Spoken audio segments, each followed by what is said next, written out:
জানিয়ে দেব আমাদের হাতে থাকা সর্বশেষ আপডেট আন্তর্জাতিক বাংলা সংবাদ। এবার কঠোর ইসরায়েলের আগ্রাসন, 11,000 ফিলিস্তিনি শিক্ষার্থী নিহত।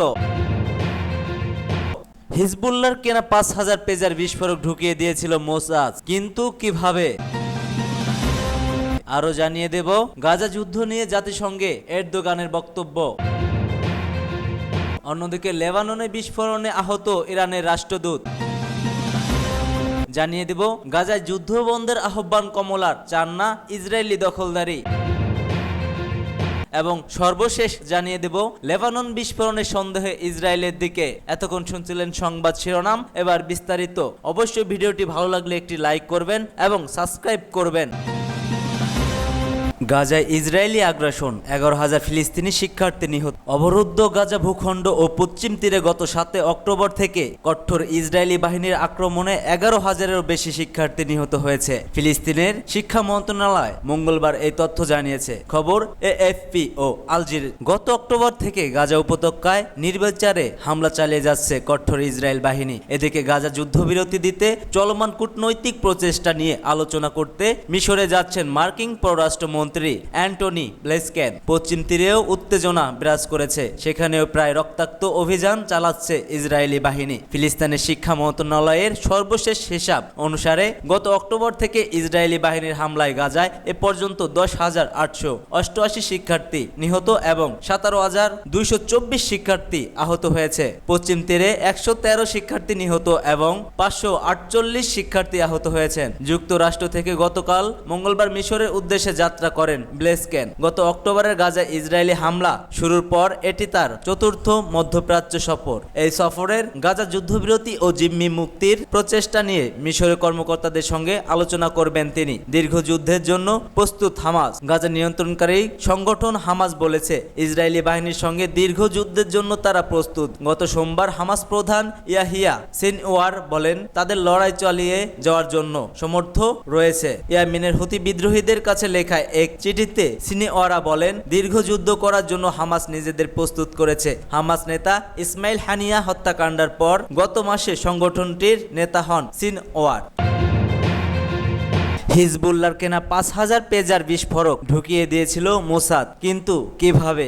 লেবাননের সশস্ত্র গোষ্ঠী হিজবুল্লাহর কেনা 5,000 পেজার ভেতরে বিস্ফোরক রেখে দিয়েছিল ইসরায়েলের গোয়েন্দা সংস্থা মোসাদ। গতকাল মঙ্গলবার লেবাননে পেজার বিস্ফোরণের ঘটনায় মাস কয়েক আগেই এক কাজ করে তারা। লেবাননের একটি জ্যেষ্ঠ নিরাপত্তা সূত্র এবং অন্য একটি সূত্র রয়টার্সকে সব কথা বলেছে।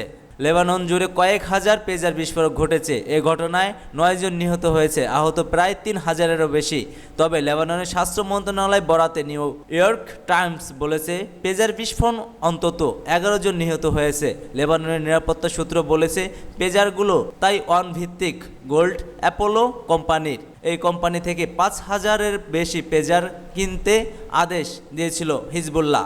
কয়েকটি সূত্র বলেছে চলতি বছরের শুরুর দিকে পেজার চালানটি লেবাননে পৌঁছায়। তবে গোল্ড অ্যাপোলো কোম্পানির প্রতিষ্ঠাতা হনসুং চিং কুয়াং বলেন বিস্ফোরণ ঘটানোর কাজ ব্যবহৃত পেজারগুলো তার কোম্পানি উৎপাদন করেনি, এগুলো তৈরি করেছে ইউরোপীয় একটি প্রতিষ্ঠান। এটির তাইপে ভিত্তিক গোল্ড অ্যাপোলোর ব্র্যান্ড ব্যবহারের অনুমতি ছিল, তবে ইউরোপীয় কোম্পানিটির নাম তাৎক্ষণিকভাবে উল্লেখ করেননি কোয়াং। আজ বুধবার সংবাদ মাধ্যমে তিনি বলেন পণ্যটি আমাদের নয়, সেখানে আমাদের ব্র্যান্ডের নামটি বসানো হয়েছে শুধুমাত্র। ইরান সমর্থী হিজবুল্লাহ পেজার বিস্ফোরণের জন্য ইসরায়েলকে দায়ী করেছে। ইসরায়েলের বিরুদ্ধে তারা বদলা নেওয়ার অঙ্গীকার করেছে, তবে এই বিস্ফোরকের ঘটনা নিয়ে কোনো মন্তব্য করতে অস্বীকৃতি জানিয়েছে ইসরায়েলি সেনাবাহিনী। কয়েকটি সূত্র রয়টার্সকে বলেছে পরিকল্পনাটি বেশ কয়েক মাস ধরে করা হয়েছিল বলে মনে হচ্ছে। লেবাননের জ্যেষ্ঠ নিরাপত্তা সূত্র পেজারের এপি 924 মডেলের একটি ছবি শনাক্ত করেছে। এটি দেখতে অন্য পেজারের মতোই। তারহীন এই যন্ত্রের বার্তা আসে তা দেখা যায়, কিন্তু এই যন্ত্রের মাধ্যমে ফোন করা যায় না। ইসরায়েলি যেন হিজবুল্লাহ যোদ্ধাদের অবস্থান শনাক্ত করতে না পারে, সেজন্য যোগাযোগের একটি মাধ্যম হিসেবে গোষ্ঠীটি পেজার ব্যবহার করে আসছে। হিজবুল্লাহর কার্যক্রম সম্পর্কে জানা আছে এমন দুটি সূত্র রয়টার্সকে চলতি বছর এ তথ্য জানিয়েছে। আরেকটি সূত্র রয়টার্সকে বলে নতুন পেজারগুলোর মধ্যে 3 গ্রাম পর্যন্ত বিস্ফোরক লুকানো ছিল। কয়েক মাসেও হিজবুল্লাহ তা শনাক্ত করতে পারেনি। এ ব্যাপারে বক্তব্য জানতে ইসরায়েলি কর্মকর্তাদের সঙ্গে যোগাযোগ করছিল রয়টার্স, তবে তাৎক্ষণিক সাড়া পাওয়া যায়নি। গাজা যুদ্ধ নিয়ে জাতিসংঘের এরদোগানের বক্তব্য।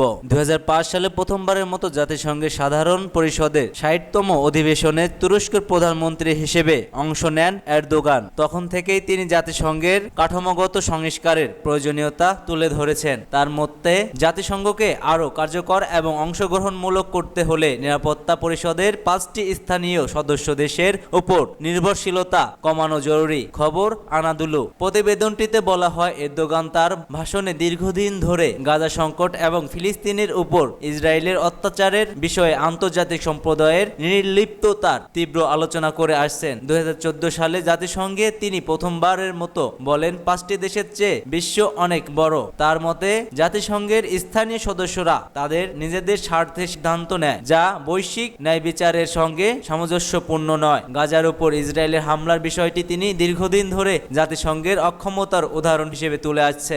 একবারের ভাষণে তিনি আবারও গাজার পরিস্থিতি নিয়ে কথা বলেন এবং ইসরায়েলি হামলার বিরুদ্ধে আন্তর্জাতিক সম্প্রদায়কে সোচ্চার হওয়ার আহ্বান জানিয়েছে। এরদোগান ইতিমধ্যে ঘোষণা করেছে যে তুরস্ক সবসময় নির্যাতিত ফিলিস্তিনের পাশে থাকবে এবং তাদের অধিকারের লড়াই চালিয়ে যাবে। এছাড়া এবারের সম্মেলনে প্রেসিডেন্ট এরদোগান অন্যান্য রাষ্ট্রপ্রধানের সঙ্গে বৈঠক করেন এবং বৈশ্বিক বিভিন্ন সংকট সমাধানের উপায় নিয়ে আলোচনা করেন। বিশেষ করে ফিলিস্তিনি, সিরিয়া এবং ইউক্রেন রাশিয়া সংঘাতের মতো গুরুত্বপূর্ণ আঞ্চলিক ও আন্তর্জাতিক ইস্যুগুলোর উপর তিনি জোর দেবেন বলে আশা করা হচ্ছে। এবার লেবাননের বিস্ফোরণে আহত ইরানের রাষ্ট্রদূত। লেবাননে কমিউনিকেশন ডিভাইস পেজার বিস্ফোরণের ঘটনায় আহত হয়েছেন দেশটির নিযুক্ত ইরানের রাষ্ট্রদূত। লেবাননের রাষ্ট্রীয় টেলিভিশন নিশ্চিত করেছে এই তথ্য। রাজধানীর বৈরুত সহ দক্ষিণ লেবাননের বেশ কিছু অঞ্চলে হয় এই হামলার ঘটনা। লেবাননের রাষ্ট্রীয় টেলিভিশনের বরাতে জানা গিয়েছে, ইরানের রাষ্ট্রদূত মুস্তাফা আমানির কাছেও এই পেজার ডিভাইস ছিল, ফলে তার বিস্ফোরণে ঘটলেও তিনিও আহত হন। তবে আহত হলেও তার অবস্থা গুরুতর নয়। মুস্তাফা আমানি সামান্য আঘাত পেয়েছেন বলে জানিয়েছে হাসপাতাল কর্তৃপক্ষ। উল্লেখ্য, লেবানন জুড়ে হ্যাকিং এর মাধ্যমে হিজবুল্লাহ সদস্যদের কাছ থেকে পেজার বিস্ফোরণ ঘটানো হয়েছে। তবে এখন পর্যন্ত এই হামলার দায় স্বীকার করেনি কোনো পক্ষ।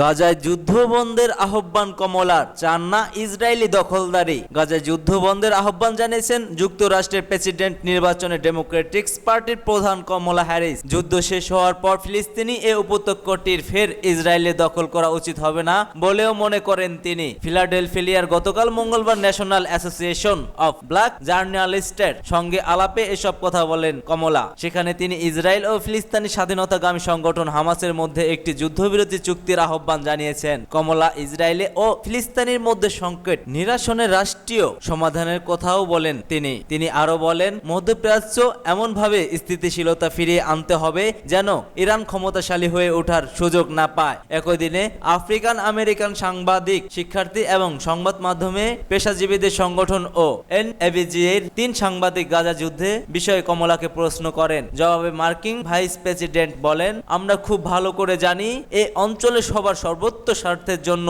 এই চুক্তি হওয়া দরকার। গত বছর 7 অক্টোবর শুরু হওয়া গাজা যুদ্ধ 1 বছরে গড়াতেই চলেছে। গাজা থেকে ওই দিন ইসরায়েলের অভ্যন্তরে হামাস যোদ্ধারা এক নজিরবিহীন হামলা চালান। জবাবে সেদিন থেকে গাজায় তাণ্ডব শুরু করেছে ইসরায়েলি বাহিনী। গাজা স্বাস্থ্য মন্ত্রণালয়ের তথ্য অনুযায়ী ইসরায়েলের হামলায় এই উপত্যকায় এখন পর্যন্ত 41,252 ফিলিস্তিনি নিহত হয়েছে। আহত হয়েছে 95,000-এরও বেশি মানুষ। অন্যদিকে ইসরায়েলি দাবি, হামাসের হামলায় ইসরায়েলে দক্ষিণ অঞ্চলে প্রায় 1,200 নিহত হয়। জিম্মি করে গাজায় নিয়ে যাওয়া হয়েছে আরো প্রায় 250 জনকে। এ বিষয়ে কমলা বলেন, এটি বিরক্তিকর, ক্ষতিকারক, ঘৃণিত এবং পুরনো কিছু ঘটনার উপর ভিত্তি করে করা হচ্ছে। আমাদের এসব মেনে নেওয়া উচিত হবে না। 45 মিনিটের এই সাক্ষাৎকারে কমলা শুরু করেছিলেন অর্থনৈতিকের নানা বিষয় নিয়ে কথা বলা। তিনি বললেন, যদি তিনি প্রেসিডেন্ট নির্বাচিত হন তবে অবসান সরবরাহ বাড়াতে ব্যক্তি খাতের বিনিয়োগকারীদের সঙ্গে কাজ করে যাবেন। মার্কিনদের জন্য দুর্বৃত্ত